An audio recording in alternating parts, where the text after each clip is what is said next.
I used to believe my marriage was rock solid, the kind of love story people admired. But one night, at a charity event we never should have attended, everything shifted. It wasn't a fight or a confession. Just one dance. One moment. That was all it took. In a room full of strangers and socialites, I watched my wife wrap herself in the arms of another man. She swayed effortlessly to the music, her face lit up with a kind of joy I hadn't seen in years. And in that crowded ballroom, with crystal chandeliers above and the hum of polite conversation around us, she never once looked for me. Not once. That night shattered something in me. She had no idea that as she lost herself in the rhythm, I stood just steps away, invisible. And when I quietly left, without a word, she didn't even notice. Now, she wants to explain. She wants to talk. But some betrayals leave no room for words. My name is Connor Wallace. I'm 38. Until 6 months ago, I truly believed my wife Rachel and I had something rare. We met in college, dated for 3 years, and got married by Lake Michigan with only close friends and family. We weren't rich, but we were comfortable. A house in the Chicago suburbs, a golden retriever named Duke, and dreams of kids when the time was right. We built a life from scratch, Friday date nights, weekend projects around the house, and an annual vacation we always looked forward to. Rachel had a rising career at a public relations firm downtown, while I focused on designing commercial buildings across the city. Our routines weren't flashy, but they were ours. I thought that mattered. My dad used to say, "Connor, a good marriage isn't about big gestures. It's about choosing each other every single day." And I believed that. I chose Rachel through the ordinary, through the chaos, through the small annoyances and repeated arguments.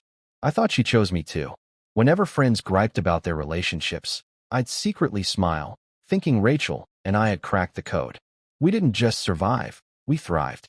Or so I thought. Then came April. Rachel's firm had been coordinating a black tie fundraiser, a fancy cancer research gala at the Meridian Hotel. She had poured herself into the event for weeks, and I agreed to tag along as her plus one, even though I hated these sorts of things. I rented a tux, buffed my dress shoes, and mentally prepared myself for awkward small talk and overpriced champagne. If I could go back to that night, to that ballroom, I wonder if I'd still walk in, unaware that everything I thought was true was already collapsing beneath me. Maybe I'd fake being sick. Maybe I'd stay home.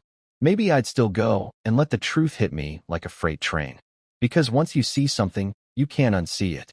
Once you feel the bottom fall out of your world, no amount of denial will make it solid again. The ballroom at the Meridian was dazzling. Chandeliers glittered overhead, reflecting off the polished marble floor. Laughter and clinking glasses filled the space as Chicago's elite discussed donations and deals. Rachel looked breathtaking in a sapphire dress that hugged her curves. Her blonde hair was swept up, revealing the diamond earrings I'd given her for our 10th anniversary. "You clean up well, Wallace," she whispered, adjusting my bow tie before we stepped in. Her perfume lingered, familiar, warm, but somehow it felt distant. The night played out like most of these events. I stuck to a single glass of scotch, nodding through conversations with strangers. Rachel flitted around the room effortlessly, charming donors and colleagues like she was born to do this. Every now and then, she'd flash me a smile from across the room, and I'd remember why I endured these kinds of nights. Around 10 p.m., the band kicked off a live set. Couples started filling the dance floor. I got cornered by a retired architect eager to relive his glory days of mall designs. Rachel had vanished, probably dealing with a last-minute detail. I didn't think much of it. "You're a lucky man," the architect said, gesturing vaguely toward the crowd. "Your wife's doing fantastic work tonight." I turned to follow his gaze. That's when I saw her. Rachel was dancing with someone I didn't recognize, tall, dark-haired, sharp suit. The way his hand rested on the small of her back, the closeness of their bodies, the way they moved. It wasn't professional. It wasn't casual. This wasn't how she danced with coworkers. This was different. She wasn't just swaying to the music. She was wrapped in that man's world, laughing at something he whispered, looking up at him with a spark in her eyes I hadn't seen in years. A spark that used to be mine. I'd watched Rachel dance 100 times before, at weddings, parties, even with coworkers. Those dances were polite, forgettable. This was intimate, natural. like muscle memory between two people who danced together more than once. What crushed me wasn't their proximity or even how familiar they seemed. It was how she completely disappeared into that moment. As if I wasn't there. As if I didn't exist. I stood still, hoping, praying, she'd glance around and catch my eye. That she'd realize I was watching. That there'd be some acknowledgement. A look. A smile. Something. But there was nothing. She was lost in that song, in his presence, while I stood just feet away feeling like a stranger in my own life. My chest tightened. I couldn't breathe. The crowd around me blurred into background noise. And I didn't make a scene. I didn't charge across the floor. I didn't shout. I didn't even ask why. I simply turned away and walked toward the exit. As I left the ballroom, I kept wondering, would she even notice I was gone? Before I stepped out completely, I paused near the bar. I had to be sure. Standing in the shadows, I watched as the music slowed and couples shifted to more intimate steps. This was the part where acquaintances usually stepped away, where people returned to their own corners, to polite distance. But not them. He pulled her closer. And Rachel, my Rachel, folded into his chest like she belonged there. I knew that look on her face. I'd seen it during our early days, when we'd fall asleep on the couch tangled together, when I'd surprise her with dinner or show up at her work just to say hi. It was a look of wonder, of wanting. Now she was giving it to someone else. Quite the night, a voice beside me said. I turned. It was Marissa, one of Rachel's colleagues. She followed my line of sight, and her smile faded instantly. Oh, I didn't know Adrian was coming. Adrian. So he had a name, not just some stranger. Marissa didn't say more. She offered a weak smile and made a quick excuse to leave, clearly uncomfortable. I didn't blame her, because what I was witnessing wasn't some innocent moment. It was something practiced, familiar, worn in, like an old habit. His hand slid lower on Rachel's back. He said something else, and she threw her head back in laughter. Then, briefly, so fast I could have missed it, his lips brushed her neck, and her fingers gripped his shoulder tighter. It wasn't new. It wasn't harmless. And it damn sure wasn't just a dance. I've always prided myself on being level-headed, rational, the kind of guy who doesn't jump to conclusions or make scenes in public. But in that moment, something inside me fractured. I had two options. Confront them right there, spark a scandal in front of half of Chicago's upper crust, or leave with what little pride I had left. I chose to walk away. Without looking back, I placed my untouched drink on the bar, adjusted my jacket, and headed for the door. No outburst. No final glance. Just quiet, steady steps through the noise of the gala, past the valet, and out into the night. The air was cold. My hands were shaking, not from the weather, but from the horrifying realization that maybe our marriage hadn't been whole for a long time. I waited for the valet to bring my car, still half expecting Rachel to come running after me, to notice my absence, to care. But she didn't come. I climbed behind the wheel and stared into the rearview mirror, the hotel entrance glowing in the distance. Guests were still arriving. The night was far from over for them. For me, it had already ended. I drove aimlessly through downtown, the city lights blurring through the windshield. My head was a whirlwind of denial and clarity battling for dominance. Part of me wanted to believe I was overreacting, that I'd misunderstood what I saw. But I hadn't. I knew what that look meant. I knew what that body language screamed. And I knew what it felt like to be forgotten.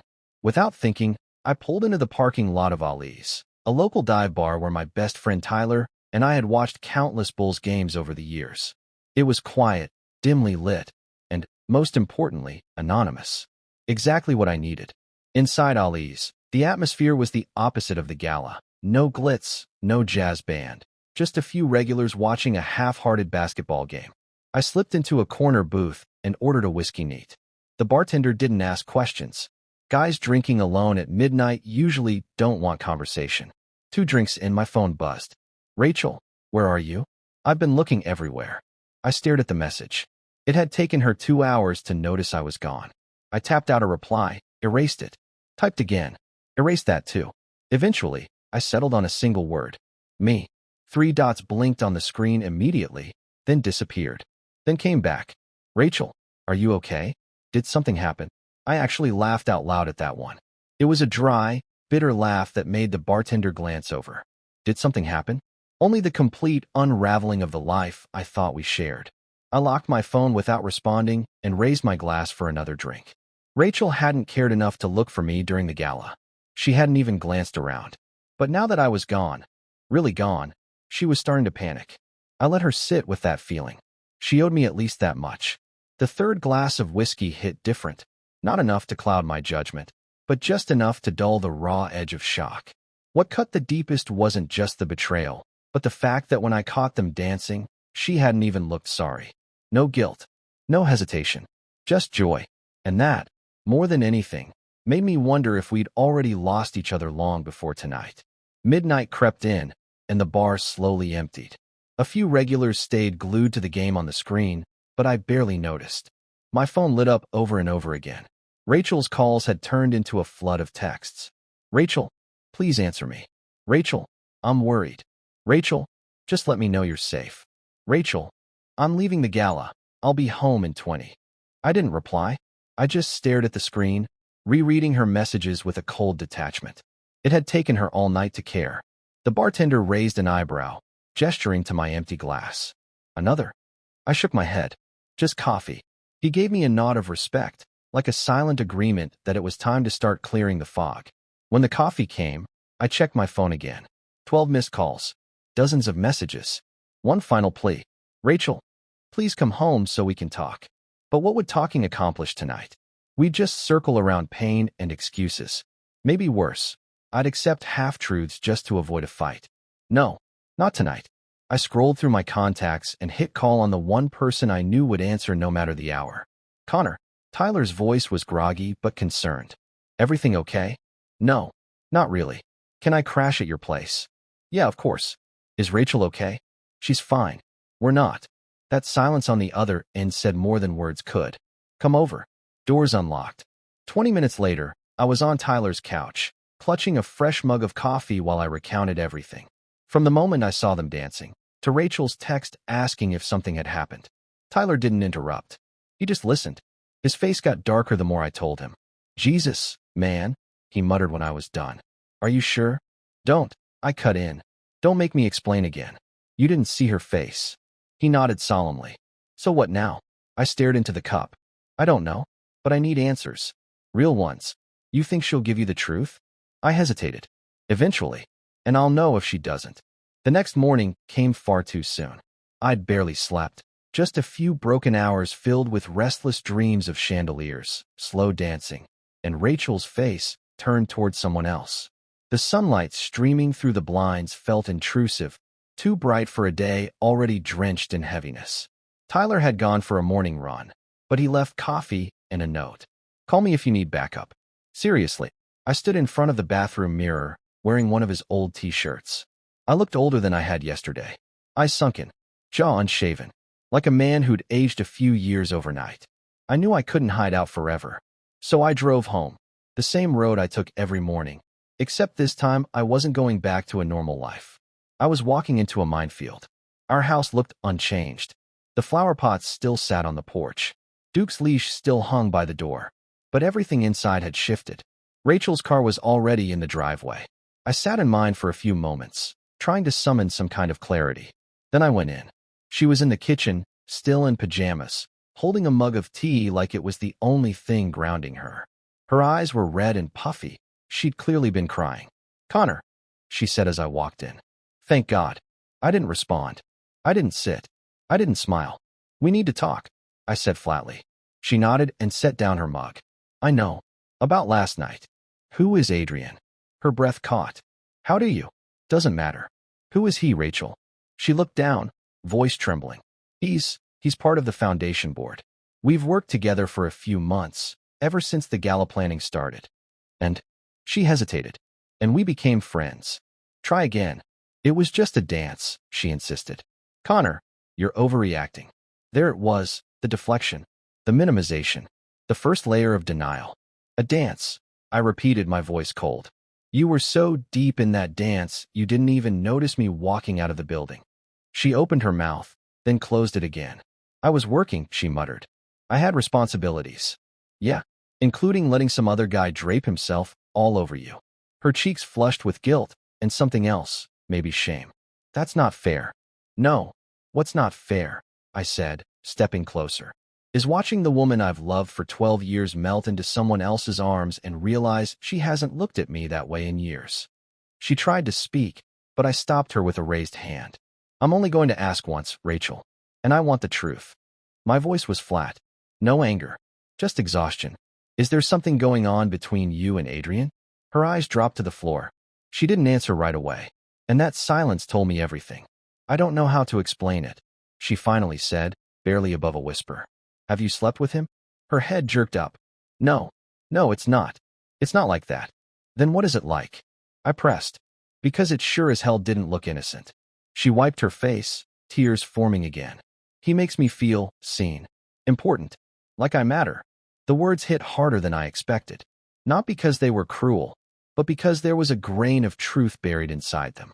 I had been distant, absorbed in work, often too tired or distracted to notice what she needed. But I wasn't ready to shoulder the blame for this. So that justifies it, I asked, pacing now, unable to stand still. That gives you permission to build a secret world with another man, while I'm sitting at home thinking we're still solid? I'm not trying to justify it, she said quickly. I want you to understand how things spiraled. Spiraled, I repeated, almost laughing. Like this was out of your control. It started with coffee after meetings, she confessed, voice cracking. Then it was lunches. We talked about everything, dreams, frustrations, things we used to talk about. And you didn't think to talk about us with me? She opened her mouth, then shut it. Guilty. I stared at her for a long moment, the silence pressing between us like a wall. Has he been in our house? No, she said immediately. Never. I swear. Our bed. No. Connor, I told you, it wasn't physical. Yet, I muttered. She didn't respond. That was all I needed to hear. I leaned against the counter, trying to process what she'd just admitted. My heart wasn't racing anymore. It just hurt. A dull, bone-deep kind of ache. I need to know everything, I said. No more filters. No more careful wording. Tell me exactly what's been going on. And for once, she did. Over the next hour, Rachel laid it all out. Adrian Thompson, 38, financial advisor, lost his mother to cancer. That's how he got involved with the foundation. They started off as colleagues. Innocent meetings, shared jokes, harmless texts. But somewhere along the way, those texts became constant. Morning, noon, and night. Inside jokes turned into private conversations. Emotional dependencies. Secrets. He knows you exist, she said, as if that somehow made it better. I've told him about you. A lot. How generous, I replied bitterly.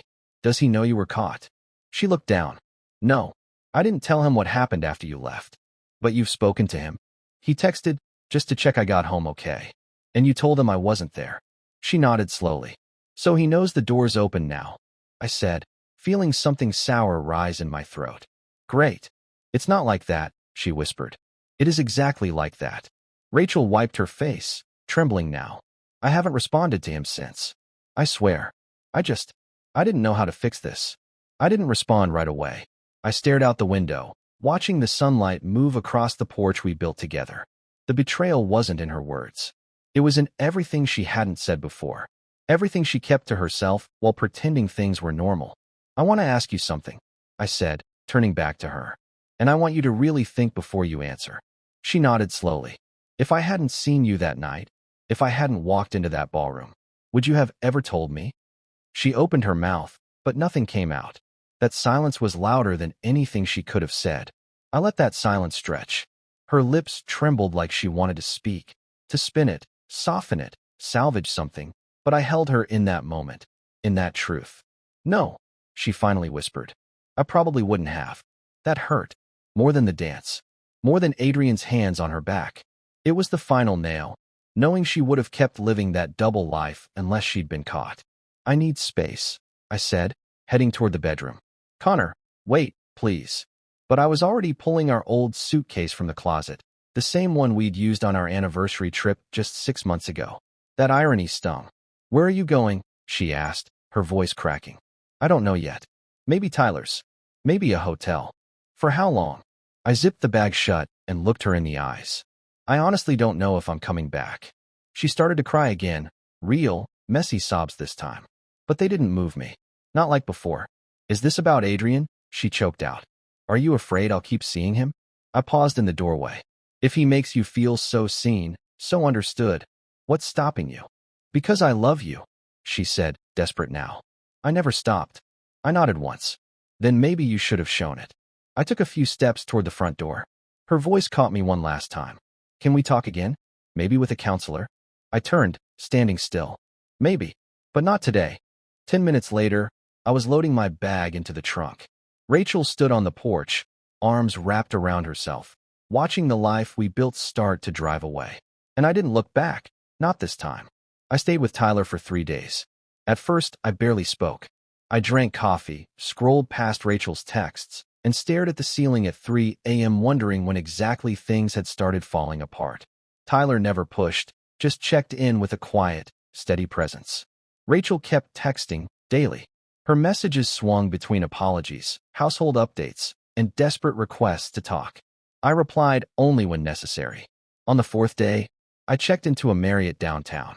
I told myself I needed space, physically and emotionally. The anonymity of a hotel room gave me time to think, to hurt, to breathe. And then Tyler called.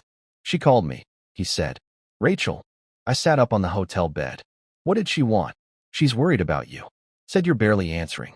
Asked me not to tell you she called. I stayed quiet. But that's not why I'm calling, Tyler continued. I asked around about Adrian. My grip on the phone tightened. And he's got a pattern. Married women. Always connected to the foundation. He gets involved just enough to seem noble, then starts making personal connections. I stared at the wall, feeling that familiar cold settle over me again. He's not special, Connor. And neither was Rachel to him. That should have made me angry. Furious, even. But it didn't. It made something painfully clear. Adrian didn't ruin my marriage. We did. Our connection had frayed long before that dance. The silence between us had grown for years. The nights I came home late. The dinners eaten in front of separate screens. The mornings where we passed each other like polite roommates. Adrian was just the spark. We'd already been dry timber. And for the first time since the gala, I picked up my phone and sent a message. Me. We need to talk. Tomorrow. 7 p.m. Neutral Ground, the coffee shop on Wilson. Her reply came instantly. Rachel, I'll be there. Thank you, Connor. I arrived at the coffee shop 15 minutes early. It was quiet, dimly lit, with soft acoustic music playing in the background. The barista barely glanced up as I found a seat in the back corner.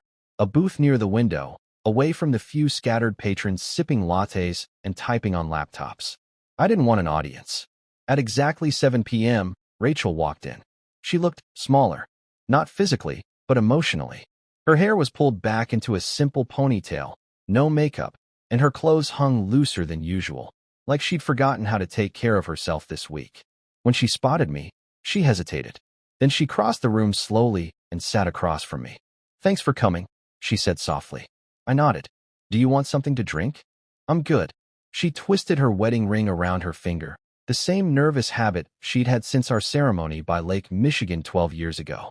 I've been doing a lot of thinking, she said. So have I. Her eyes welled up immediately. He's been calling. I haven't picked up. Why not? I asked. Because I see him for what he is now. I did some digging of my own. He's done this before, Connor. I'm not special. I was just convenient. I didn't respond. I let her speak. And us. I finally asked, do you think we're still real? She looked up, and for the first time in days, her answer felt honest. I think we stopped being real a while ago, but I also think we can be again. If we try. I nodded slowly. You're right. We both stopped trying. I'm so sorry, she whispered. Not just for what you saw, but for everything that led us there. I studied her face, trying to recognize the woman I married. Not the one from the gala, not the one from this painful week, but the one I used to see when I looked across a crowded room. I don't know if I can forgive you yet, I said quietly, but I'm willing to talk. Maybe with a counselor. Maybe just us. But I'm not making promises. Her shoulders sagged, not with defeat, but with relief. I'll take that. Any chance. Any step. We walked out together, into the cool evening. She stopped under the street lamp just outside, her face half lit, half shadow. I love you, Connor. Even when I lost sight of it, I never stopped. I didn't say it back. I wasn't ready. But I nodded. And for the first time in days, I felt something shift. Not healing. Not yet. But maybe the start of it. I'll call you tomorrow, I said, and walked to my car alone. Some stories don't end with closure, just with a choice to keep turning pages. If this story moved you or made you think, don't forget to like the video. It really helps the channel and tells us you want more stories like this.